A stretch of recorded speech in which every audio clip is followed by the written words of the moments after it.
I remember holding my hand up to my neck in a panic. I didn't understand where the big lump I was feeling had just come from so suddenly.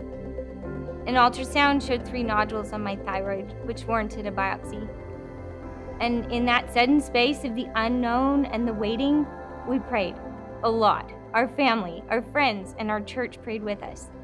We prayed for dates to be moved up, for doctors to have wisdom, for strength in the waiting, and ultimately for God to heal me.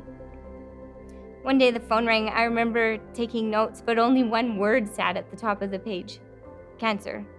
The doctor told me that he was so surprised I had apparently been put on the not urgent list. My biopsy shouldn't have even happened for 6 more months. I remember him saying, "It's actually crazy that you got in so early." But I knew it wasn't crazy. I knew it was an answer to prayer. The doctors kept telling me about how this was such a slow-growing cancer. If surgery happened within the year, they said, I'd be just fine. But with every passing week, I could see and feel the lump in my neck growing bigger. Shooting pains constantly reminded me that there was something in my body that didn't belong. The people in our life were so kind to us during this time. We had so many meals sent to us, all of our expenses were covered. Encouragement was handed to us on a daily basis. We were always reminded that we were never alone. Another phone call came, and suddenly my surgery date was scheduled for 7 weeks away. That was another answer to prayer. This whole journey was so difficult. Life often is. But it was in the midst of such pain and difficulty that God felt so near to me. I watched sermons and worship songs in the middle of every night for months.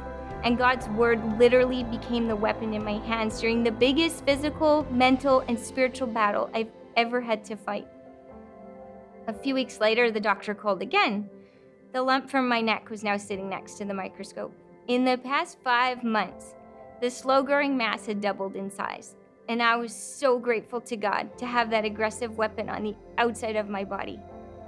I picture God on that night when that lump first appeared. It's like I can see him standing there in all his authority, speaking to the disease inside of me, and he simply said, "It's time.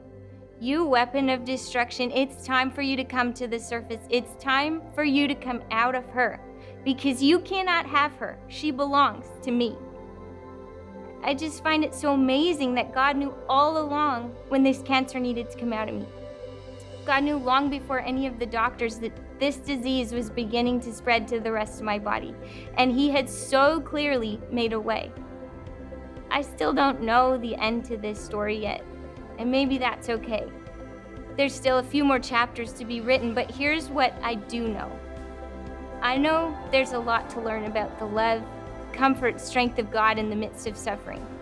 I know that trusting Jesus, surrendering my fears, my life, my everything to him on a daily basis is the only way I can live.